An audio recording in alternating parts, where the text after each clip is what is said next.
Hello viewers, once again I welcome you on my channel that is New Horizon। इल्म, सच्चाई और बहादुरी से मोहब्बत रखने वालों को एक बार फिर से मेरा सलाम। स्टूडेंट्स, आज की वीडियो में जो हम टॉपिक डिस्कस करने को हैं दैट इज़ केमिकल स्पीशीज़। आज की वीडियो में हम केमिकल स्पीशीज़ की जो टाइप्स हैं उनको हम डिटेल में सीखेंगे। इनकी जो बैकग्राउंड है, हिस्टोरिकल बैकग्राउंड जो है उसको भी हम जानेंगे। वीडियो के एंड होने तक आप केमिकल स्पीशीज़ के बारे में बहुत कुछ जो है वो आप जान चुके होंगे। इससे रिलेटेड जो टॉपिक्स हैं उनकी आपको यकीन जानिए कि आपको समझ आ चुकी होगी अगर आप इस वीडियो को एंड तक बगैर स्किप किए हुए ध्यान से देखेंगे तो। ठीक है, मैं बिल्कुल इसकी जो बैकग्राउंड नॉलेज है उसको भी साथ लेके चलूँगा। ये क्या होती हैं, इनमें क्या डिफरेंसेस होते हैं वो मैं डिटेल में यहाँ पर एक्सप्लेन करने को हूँ। ठीक है, सो केमिकल स्पीशीज़ जो है ये केमिस्ट्री में, ठीक है, केमिकल्स में, कंपाउंड्स में जो ग्रुप ऑफ एटम्स होता है उसको हम बोलते हैं species.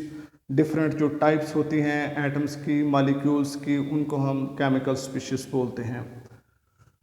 Chemical species is of three main types. Number 1 ion, number 2 molecular ion और नंबर 3 फ्री रेडिकल। ठीक है, केमिकल स्पीशीज़ जो है वो ये इनकी थ्री टाइप्स हैं। सबसे पहले हम आयन को सीख लेते हैं। ये आयन क्या होता है स्टूडेंट। इससे पहले कि हम आयन की तरफ बढ़े, मैं आपको कुछ याद करवाना चाहता हूँ कि जो एटम है, हमने पढ़ा है पिछली वीडियोस में, एटम जो है वो स्मॉलेस्ट पार्टिकल है। ठीक है, बिल्डिंग यूनिट है ऑफ नॉन लिविंग थिंग्स। ठीक है जी। और एटम के बारे में एक और बात याद रखिए, atom is a neutral particle. इसके ऊपर कोई चार्ज नहीं होता। ठीक है, गो के इसके अंदर प्रोटॉन जो पॉजिटिवली चार्ज पार्टिकल्स हैं और इलेक्ट्रॉन जो नेगेटिवली चार्ज पार्टिकल्स हैं वो इसके अंदर मौजूद हैं, लेकिन ओवरऑल इसके ऊपर कोई चार्ज नहीं होता। ये न्यूट्रल होता है। एटम के बारे में ये एक फैक्ट है, इसको आपको याद रखना। Electrically atom is neutral particle. ठीक है, लेकिन जब एक एटम के ऊपर चार्ज आ जाता है तो वो फिर एटम नहीं बल्कि वो कहलाता है आयन। ठीक है, चार्ज पार्टिकल जो होगा that is known as ion. अब ये चार्ज पार्टिकल पॉजिटिवली चार्ज भी हो सकता है, नेगेटिवली चार्ज भी हो सकता है। अभी हम ये जानेंगे कि कब इसके ऊपर पॉजिटिव और कब इसके ऊपर नेगेटिव चार्ज आता है। होता है ये पहले जब चार्जड नहीं होता तब ये एटम होता है, न्यूट्रल होने की वजह से। न्यूट्रल होगा तो एटम कहेंगे, चार्ज हो जाएगा तो फिर हम इसको एटम नहीं बल्कि आयन बोलेंगे। ठीक है जी। सो हम इसको देख लेते हैं पहले कि ये किस तरह पॉजिटिव और किस तरह ये नेगेटिव आयन बनता है। फर्स्ट कर लेते हैं, मैं एक यहाँ पर आपके सामने एक स्ट्रक्चर ड्रॉ कर लेता हूँ इसका, एक एटम का। फर्स्ट कर लीजिए, मेरे पास कोई एक एटम है ए, उसका एक शेल है, फिर उसके बाहर भी एक शेल है और इसमें कुछ इलेक्ट्रॉन्स हैं। सही, और ये कर लीजिए और फिर ये कर लीजिए। ये जो शेल्स के अंदर पार्टिकल्स रिवॉल्व कर रहे हैं, मूव कर रहे हैं, इनको हम इलेक्ट्रॉन्स कहते हैं और इनके ऊपर नेगेटिव चार्ज होता है।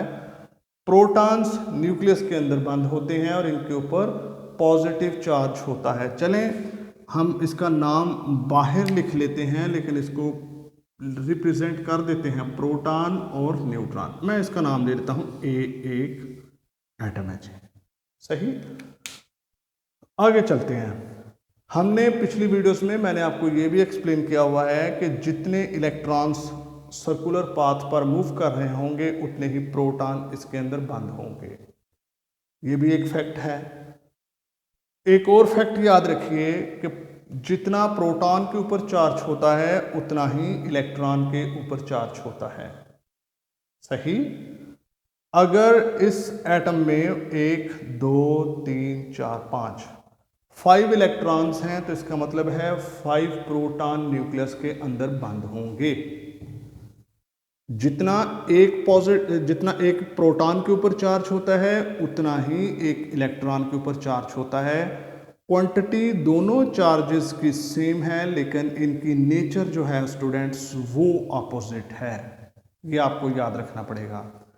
तो फिर इसका मतलब ये हुआ अगर एक इलेक्ट्रॉन का चार्ज दूसरे प्रोटॉन के चार्ज के इक्वल है और नंबर ऑफ इलेक्ट्रॉन और नंबर ऑफ प्रोटॉन भी एक एटम के अंदर इक्वल है, तो इसका मतलब है जितना टोटल इलेक्ट्रॉन नेगेटिव चार्ज होगा उतना ही किसी एक एटम के ऊपर पॉजिटिव चार्ज मौजूद होगा।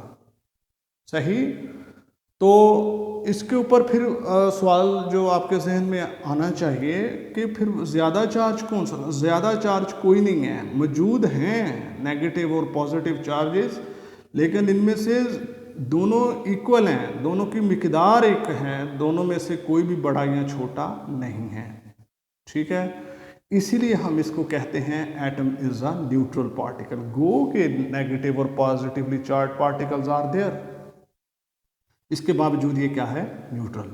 चलें इसको थोड़ा सा सादा करके समझने की कोशिश करते हैं। आप एक जग ले लीजिए, खाली जग, उसके अंदर आप हॉट वाटर जो है एक गिलास, 2 गिलास एक जैसे आपने लेने हैं, फुल भर दीजिए हॉट वाटर से और उसको डाल दीजिए जग के अंदर। ठीक है, अभी वो जो आप उसके अंदर अपने फिंगर को डिप करेंगे जग के अंदर तो आपकी उंगली जो है वो हीट फील करेगी, आप सेंस कर पाएंगे कि ये पानी गर्म है। आप उतना ही कोल्ड वाटर लीजिए, बिल्कुल उतना, मिकदार में कमी नहीं आनी चाहिए, ना ज़्यादती होनी चाहिए, बिल्कुल उतना ही, लेकिन आप कोल्ड वाटर लेके जग में डाल दीजिए। जब वो गिलास में था तो आप सेंस कर सकते हैं कि ये कोल्ड है, छूने से आपको पता चलेगा, तो आप आसानी से आइडेंटिफाई कर सकते हैं कि कौन सा पानी ठंडा था या कौन सा पानी गर्म था। ठीक हो गया। लेकिन जब दोनों को आप मिक्स करके डाल देंगे एक जग के अंदर, अगर आप अब उसके अंदर बीच में उंगली को डिप करेंगे तो अब आइडेंटिफाई करना थोड़ा सा मुश्किल हो जाएगा कि ये गर्म है या पानी ठंडा है। तो आप क्या कहेंगे? ये पानी नॉर्मल है, ना वो गर्म है ना वो ठंडा है। ठीक है, क्योंकि हॉट वाटर और कोल्ड वाटर ने एक दूसरे के इफेक्ट को नलीफाई कर दिया। इसका मतलब हुआ कि ये न्यूट्रल है, आप इसको हॉट भी नहीं कह सकते और कोल्ड भी नहीं कह सकते। गो के कोल्ड और हॉट वाटर बीच में मौजूद हैं। Same cases with the atom, negatively और पॉजिटिवली चार्ज तो यहाँ पर मौजूद हैं लेकिन ये न्यूट्रल है, जिस तरह वो जग वाला पानी है। ठीक है, इस तरह से हम इसको बोलते हैं जी ये। अच्छा स्टूडेंट्स, अभी हमारे पास कुछ मेथड्स हैं, उन मेथड्स को हम यहाँ पे डिस्कस करना ज़रूरी नहीं है उनका, लेकिन कुछ मेथड्स हैं जिनकी वजह से हम किसी एटम के अंदर से इलेक्ट्रॉन को निकाल सकते हैं और बीच में इसको ऐड अप कर सकते हैं। अगर ये एक एटम है और मैंने आपको पिछली डिस्कशन में बताया हुआ है कि ये न्यूट्रल है, सो मैं अगर एक नेगेटिवली चार्ज पार्टिकल इसको मैं रिमूव कर देता हूँ, ठीक है जी, तो अभी इसके अंदर कितने इलेक्ट्रॉन हो गए? 1 2 3 4। लेकिन हमने इलेक्ट्रॉन रिमूव किया है, प्रोटॉन तो रिमूव नहीं किया। प्रोटॉन तो 5 ही हैं, सही। सो प्रोटॉन इसके अंदर 5 ही रहेंगे और इलेक्ट्रॉन जो मैंने एक रिमूव कर दिया है उस वजह से इसमें से एक इलेक्ट्रॉन कम हो गया। अब इलेक्ट्रॉन निकाल देने से इसका मतलब है कि मैंने दूसरे लफ्ज़ों में नेगेटिव चार्ज को रिमूव कर दिया है। अब तो पॉजिटिव और नेगेटिव चार्जेस जो हैं वो इक्वल नहीं रहे। अब कौन सा चार्ज बड़ा होगा? यकीनन पॉजिटिव, क्योंकि नेगेटिव हमने कम कर दिया है। सो इलेक्ट्रॉन लूज करने से इसके ऊपर पॉजिटिव चार्ज जो कि प्रोटॉन की वजह से है वो बढ़ गया। अब ये पॉजिटिवली चार्ज पार्टिकल बन गया। पॉजिटिवली चार्ज पार्टिकल बना तो इसका एक पर्टिकुलर नेम है केटाइन। कोई भी पार्टिकल जिसके ऊपर पॉजिटिवली एटम और group of atoms having positive charge on itself is known as cation. ये एग्जांपल भी दिए, हाइड्रोजन का आयन है, कैल्शियम आयन है, सोडियम आयन है, एटसेट्रा। सो डिस्कशन से पता ये चला कि व्हेन एवर एन एटम और group of atom loses its electron it becomes a cation, it becomes a positively charged particle. तो पता ये चला कि इलेक्ट्रॉन के लूज करने से पॉजिटिव आयन बनता है। ठीक है, चलें अब फिर दोबारा उस इलेक्ट्रॉन को बीच में ऐड कर देते हैं। अब फिर कितने हो गए? 5।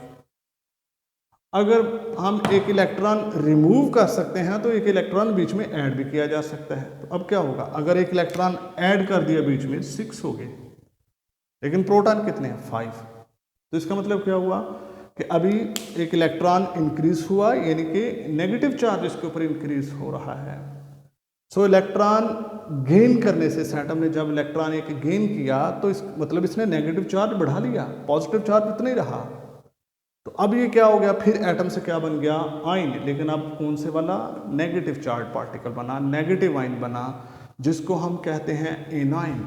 ये ठीक है, एटम और group of atoms having negative charge on itself is known as A9.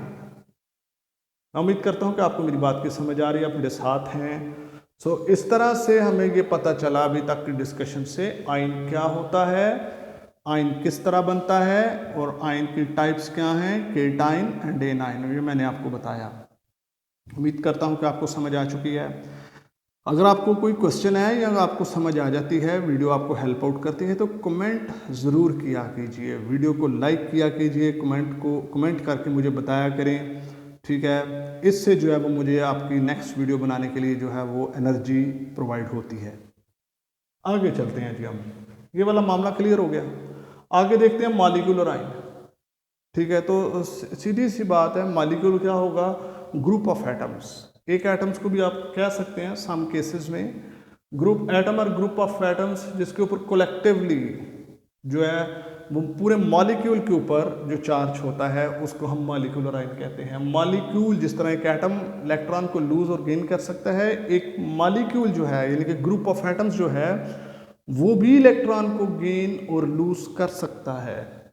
जैसे कि ये देख लीजिए CH4, सही, हीलियम आयन, सोडियम आयन, ये 2 एटम्स हैं, मॉलिक्यूल है ये एक एटम है, ये मॉलिक्यूल है।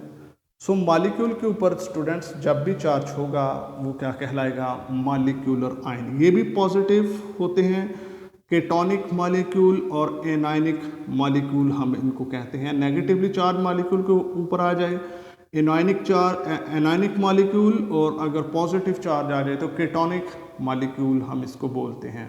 ये इसका जो है वो हमारे पास इसकी एग्जांपल है जी। नेक्स्ट आगे पास आ जाता है फ्री रेडिकल।